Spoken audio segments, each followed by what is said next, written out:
In this video, I'm going to be jumping into the newly released, completely free Tatuus Formula car that was just added to Rfactor 2. And this is the first time I've been in Rfactor 2 for quite a while, so it's going to be very interesting indeed to see how this goes. Fasten your hands device, tighten up your 5-point, 10-point safety harness. You're going to need 10 points when I'm driving. And let's get ready for a bit of a first impressions talk and drive. Welcome back to the Game & Muscle YouTube channel. Welcome to Alton Park and welcome to the Tatuus MSV F3-020. As I say, totally free. If you've already got Rfactor 2, you get this now, so you can't complain. And as I also say, it's been a while since I've been in Rfactor 2. Now, before I actually drive out this, I did go through the car setup to see what's available. This car doesn't actually have that much in the way of setup options. You got like your brake bias, your brake pressure, but not. There's 2 diff settings you can change, but you know, just the diff torque value.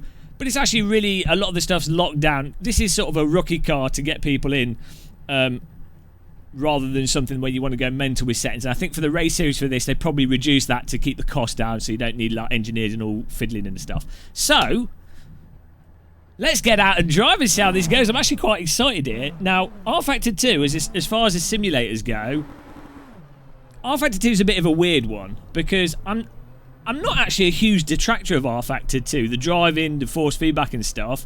Some aspects of it I quite like, especially over other simulators. But it's probably like one of the least usable simulators. So I really don't play it as much as I would if it had like a nice user interface and just wasn't such a chore to get into. But let's give it some welly. Let's get out. Let's mosey out there. What I have done with this session is set the track up to progressing, but time accelerated track grip. We've got 15 other cars on the track, and this is a practice session. Then it's going to go. Then you've got another practice session, then the qualifying, and then the race. I think what we'll do is a little bit of practice, and then we'll just go straight into the race. Obviously, with Rfactor 2, one of the things that Rfactor 2 does do really quite well is the nature of the tyres actually warming up and the variation in grip on the track surface as the track rubbers in, but also the sort of dynamics of the changeability of your tyres. And straight away, actually, we've just been able to drive right out of the pit. I'm not leaning on the tyres particularly here. I'm being quite careful, quite gentle, but nothing mental has happened with this car yet. A little bit leery there.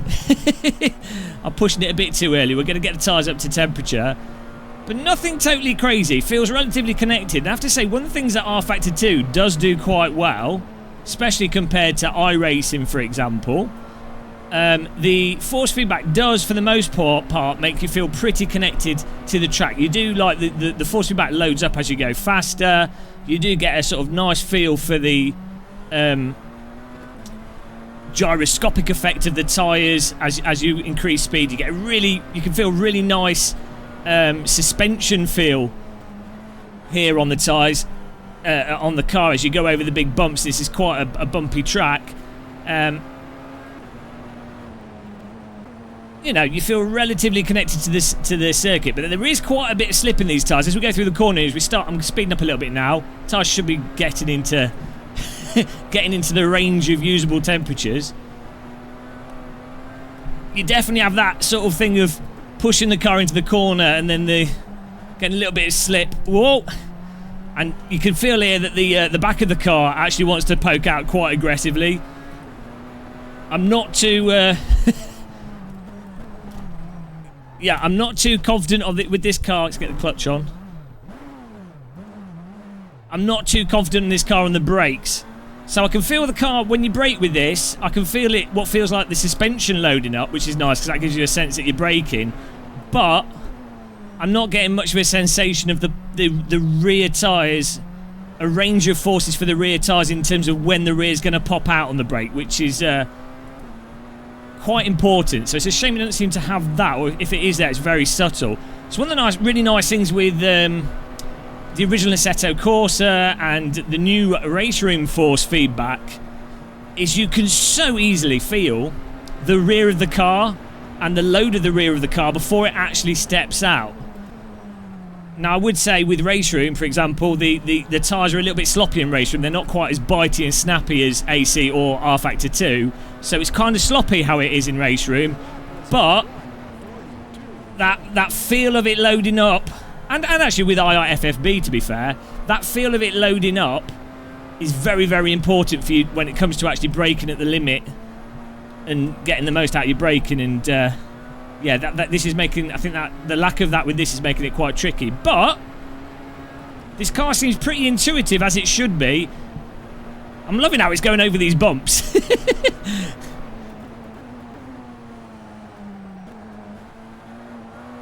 Feel like there's a little bit of lack of front end bite.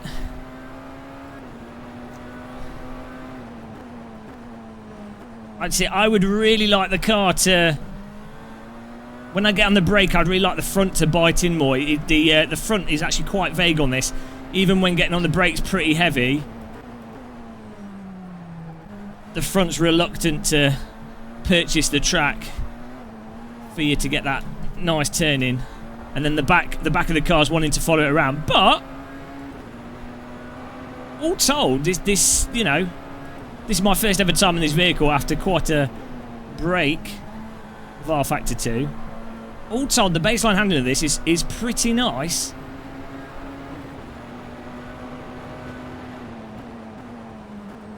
Oh, but hard to gauge. Look at that front right tyre there, cooking. Oh, you guys can't see it. Quite nice, but really hard to gauge for the braking. The braking aspect of the force feedback is really letting this down. Right, I think we're ready to go to the race here. That's enough practice, isn't it? We're done. We're done there. Straight to the race. Fully trained Tatuus driver. So, next session. And then, I think if we do next session again.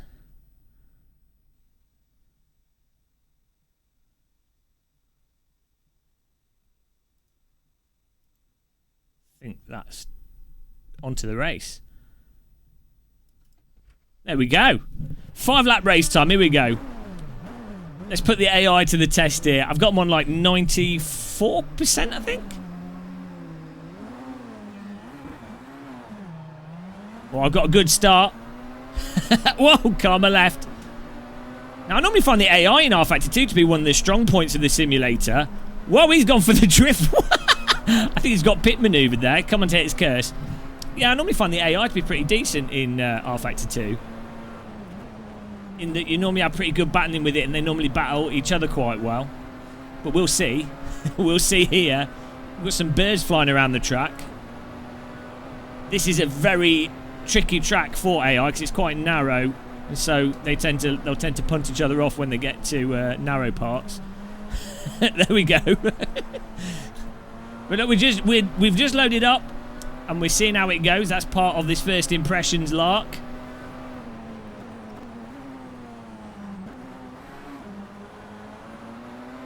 I like how it's got like horns coming out of the where the driver sits. Whoa! Oh God! Just that AI on the left there broke really early. Oh Jesus! This grass is well bumpy. The AI on the left there broke so early. I wasn't expecting it. Probably should have been expecting it. To the back of the grid we go. Probably flat spotted my tyres there. The grass.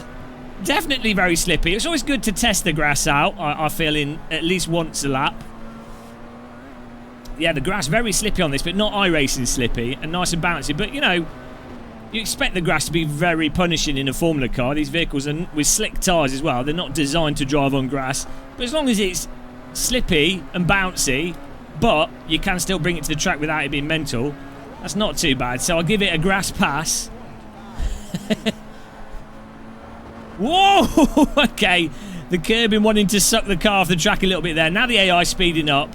The classic first lap slow, then faster.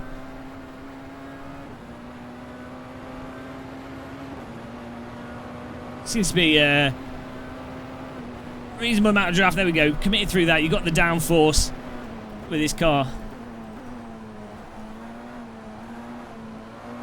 It's weird. It's kind of understeery. It's kind of reluctant to turn in. And also, as I say, that definitely the braking, or the lack of the force feedback for the braking and how much grip the rear's got, is making this really, really hard to work out where the limit is for the brakes. But it does have a lot of controllable slip,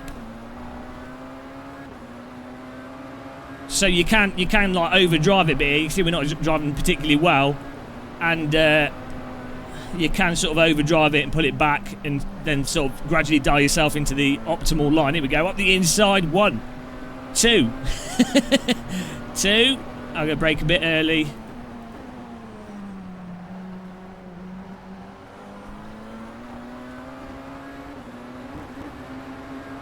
So in many ways, this is coming across to me as to being quite believable in its handling. Not that I know, I've never driven a F3 car. I'm getting the impression that it's a bit centrally rotating. Not once you're into the corner and powering through it, that's really nice. But on the brakes and when you're pushing it, you see it rotates in the centre rather than it seemingly rotating from the wheels when it's at lower speed. At high speed there, it seems much more balanced as a car and makes much more sense. It's like the downforce is balancing the vehicle out and allowing all the tyres to work equally, whereas at low speed it's kind of rotating in the centre. Now that can sometimes be diff settings and suspension settings and God knows what settings, but given the lack of options on this car, there's not much you can really do to address that. Once it gets into a slide there, it's really hard to work it through the slide. This is not a drift car. It does not want to be in that kind of slide. But you can use the brake nicely to pull the car into the corner and get a bit of a tighter line. Coming up to the end of the second lap here. Oh God, the braking. The braking is catching me. I'm expecting it to slow down quicker. That really got me out there. I'm expecting it to slow down quicker than it does. And also, it's very easy to lock this up. We've flat spotted the wheels now. Nicely, you can feel that flat spot through the force feedback. But it's really, really easy to accidentally lock this up with no real warning as to where that lock-up point is.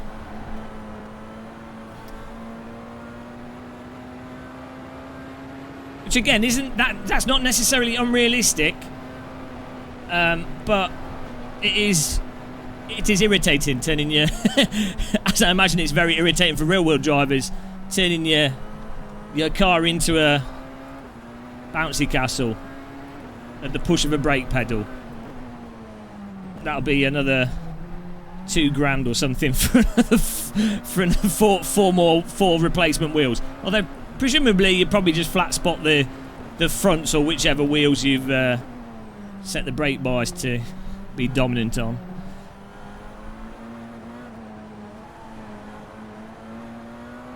Get in there. Well, so much for the race result. It's almost as if you need to practice a little bit before jumping into a race car. Ah, it was really nice through there. Yeah, it's weird, like, once you're at speed, this actually handles really, really nicely, but once we get down to about 90 kilometers per hour and the downforce is no longer really doing much, it almost turns into it's almost like you're playing a different simulator.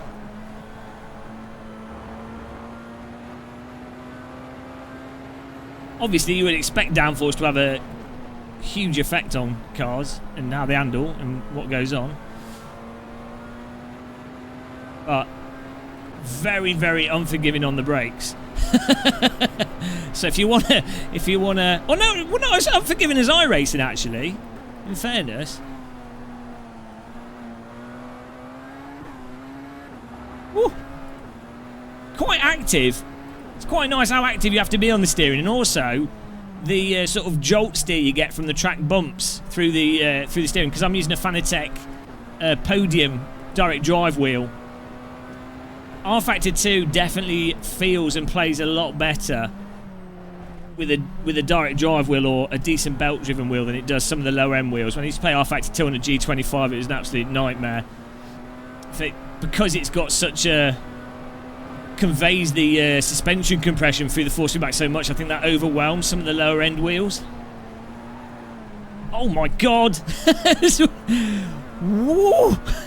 When the back starts slipping, it just goes into slip mode. Oh, we've done it again. Come on. The braking on this car is really, really hard to get right. Well, that's the end of the 5-lap race there.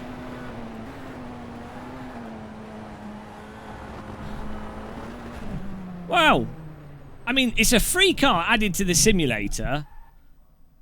And I have to say, I'm quite a fan of this sort of class, like lower class Formula cars. I find they tend to be quite conducive to good racing. It's like how radicals are normally pretty conducive to good racing, because they're not too quick that you can't just jump in them and drive them at a semi-okay pace.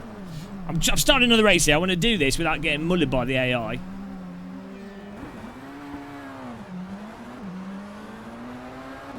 Woohoo! Here we go. I'm dialed myself in. I'm now ready. Come on. One of the nice things, because some aspects of Rfactor 2 are quite unforgiving, I think it does make you feel a bit on edge. It's one of the downsides a little bit of Race Room and Assetto is in some ways, in some aspects you're like, oh, it's a little bit too forgiving. Oh god, it's a little bit too forgiving in some aspects, which in totality I think is better given the nature of Sims. But sometimes it can make you feel a bit too comfortable. The one advantage of Sims when they are a little bit tricky is it can get you a bit, you know, it gets you a little bit more, forces you to be a little bit more focused. Like with iRacing, because it's so unforgiving at the limit, it forces you to be like Zen super monk with the focus.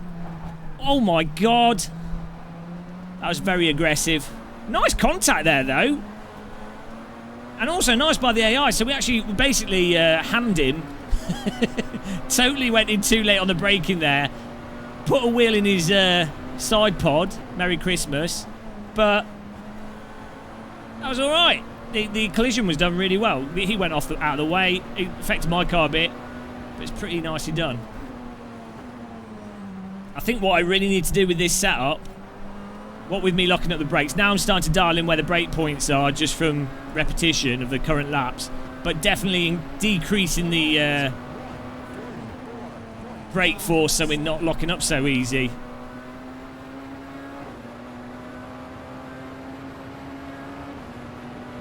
One aspect of the force feedbacks that's quite nice with this is that you do get a sort of sense of the weight of the vehicle.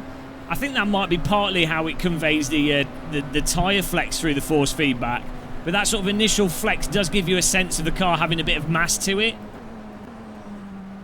which is quite nice. Again, if you've got a DD wheel. These are all things where the tyre flex force feedback on lower end wheels will probably just remove the pertinent information that you need to actually drive from to control the rear of the car. But when you've got a DD, it's got enough power to convey that without it ruining the important load forces.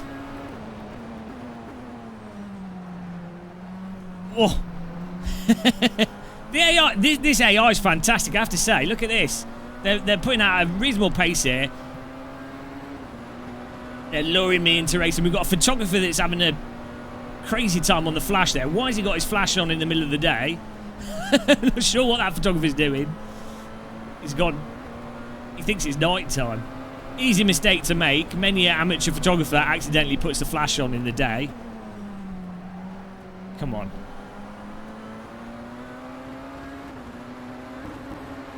Other than the braking, though, I have to say I'm enjoying the ply on the limit with this.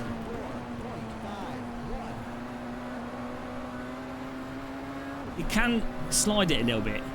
It's all about a bit of slip angle, though I'm not really at the point of... Whoa, Mike, nice move. Oh, Christ. Nice move by the AI there. I'm not quite getting the balancing of the car on the power, though. Like, I don't seem to be able to feel the point at where to balance with a bit of counter steer whilst powering out of the corner, and I don't quite feel where the point is for balancing on the braking to be absolutely at the limit, you know, holding the car properly, driving at the limit.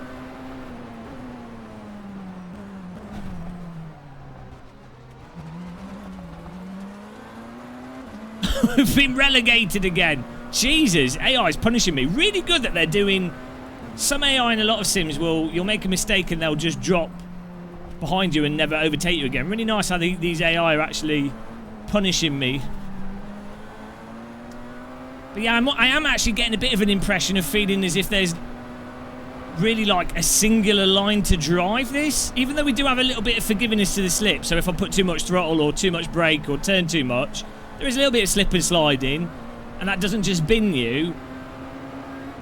I do feel quite limited in what's available to me as a driver compared to like AC or race room, where you've got a lot of sort of controllable slip and a lot of dynamics to the slip that lets you feel as if you've got many lines that you can take through the corners. This is really giving me the impression that we only have one line. There's one line, that's it. So on a track like Alton Park, I know Alton Park's pretty, it's such a narrow track. There aren't that many options necessarily, but you know, I like to do my out of control dive bombs. So having that additional controllable slip's nice. Gives more opportunities for online racing. Whereas this is forcing me to be really quite focused. And really, you do definitely have to get your braking done very much in a straight line. Way less trail braking in this. This is much more like iRacing in terms of really reducing your trail braking, whereas I'd say ACC, Original Assetto Corsa, Race Room, Live for Speed, you do a lot more trail braking in those simulators, like productive trail braking, whereas this is a much smaller zone where you're performing the trail braking. Well, it comes across that way to me. Right, final lap here. Come on, I'm going to overtake one of these guys. We can't finish in 19th place. I'm being wrecked by the AI here. Clearly need to practice. I have to say, again, one of the shining points. Oh my God! Okay, that was just a rear losing. We lost rear grip just from the turn there, and then we had to turn back until it came back. We couldn't. There was no holding that. But the AI definitely a good. Well, from this, definitely a good aspect of Rfactor 2. Man, that was brutal.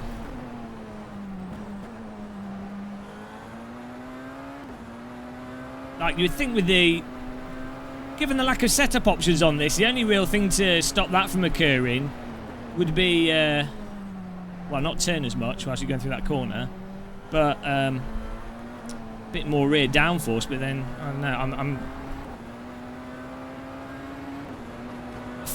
I feel like the force feedback for the rear of the car is making it a lot harder, specifically on those moments. Once the back starts sliding, you just feel a bit disconnected, and you can't really tell how much load you can put on before the back slides. So I don't know what exactly causes that, but that's a hugely off-putting part of Rfactor 2 force feedback, in my opinion. But there we go. That's race number 2, and we finished last again. So clearly, Gamer Muscle needs to learn how to drive Rfactor 2. I would say that is quite. It's a free car, so you can't really complain. It comes with the base package.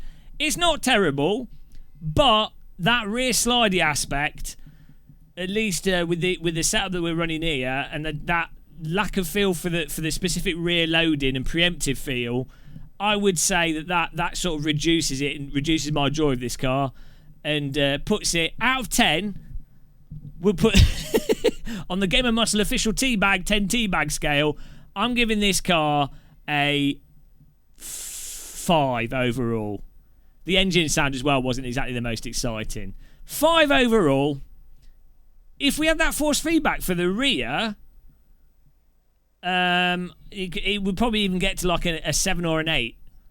Maybe a 7. But without that, there was some annoying moments there that really put me off the vehicle. But there you go, guys. That is my first impressions of the new, totally free, awesome that it's free, Tatuus MSV F3-020 for Rfactor 2. I hope you enjoyed this. Let me know what you think in the comments. Say what you feel about the handling. If you think I'm just a terrible driver, most of you probably do. And if you like the nature of its handling or not, and why. Don't just type a stupid comment. Actually, when you write a comment, make an actual argument. Explain clearly what you mean, because then everyone can learn from it, and then, you know, people be like, oh, that's why they've done that like that, and that's how you can drive around it, and that's the best way to get the most out of it. That's the important part, rather than just going, you're wrong. But, you know, thanks for watching this one, guys. Hopefully you enjoyed it. Main thing is to make a cup of tea, drink that tea, click the subscribe button, click the like button, and have a good afternoon. Goodbye, everyone.